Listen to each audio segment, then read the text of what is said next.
हम जब परमात्मा को याद करते हैं या अपने घरों में पूजा पाठ करते हैं, दीपक जलाते हैं, अगरबत्ती जलाते हैं, उस समय चाहे 5 मिनट के लिए ईश्वर की आराधना करें, उसको याद करें, उसका भजन करें, लेकिन उस समय भी हमारा मन भगवान में नहीं होता।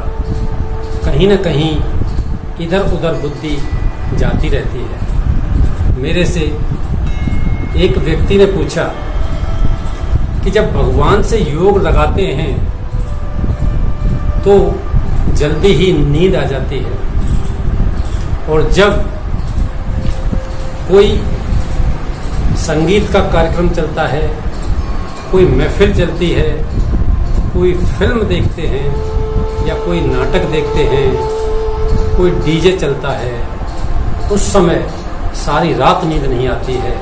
इसका कारण क्या है? तो मैंने कहा कि नींद हमेशा फूलों की सेज पर आती है, कांटों के बिस्तर पर नहीं। भगवान की जो याद है वो भगवान की गोदी में बैठना है।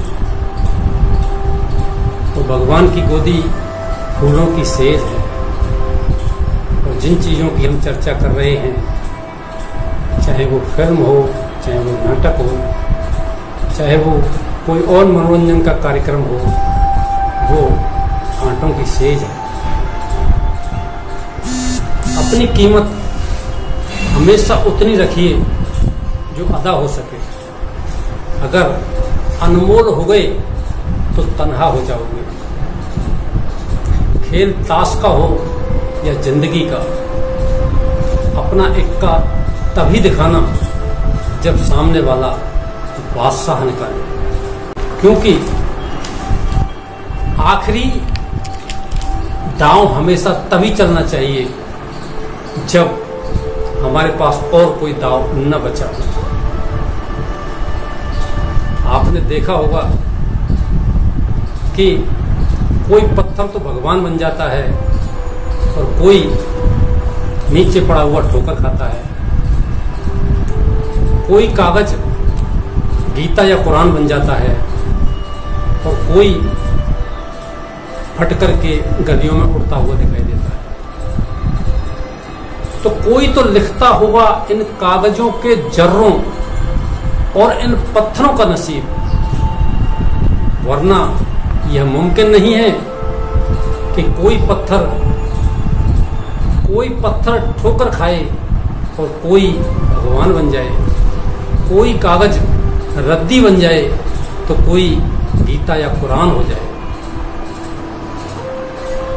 बोलने से पहले लफ्ज इंसान के गुलाम होते हैं, लेकिन बोलने के बाद इंसान लफ्ज का गुलाम हो जाता है। इसलिए हमेशा मुंह से जो भी बोलें सोच समझ कर बोलें, विचार करके बोलें कि इसका परिणाम क्या होगा। क्योंकि बाण से निकला हुआ तीर और मुंह से निकला हुआ लफ्ज कभी वापस नहीं आते। पके हुए फल की 3 पहचान होती है। एक तो वह नरम हो जाता है, दूसरा वह मीठा हो जाता है, और तीसरा उसका रंग बदल जाता है। इसी प्रकार ज्ञानी और परिपक्व व्यक्ति की भी 3 पहचान होती हैं। पहली, उसमें नम्रता आ जाती है। दूसरी, उसकी वाणी में मिठास आ जाता है। और तीसरे, उसके चेहरे पर आत्मविश्वास का रंग आ जाता है। Wish you all the best. Thank you.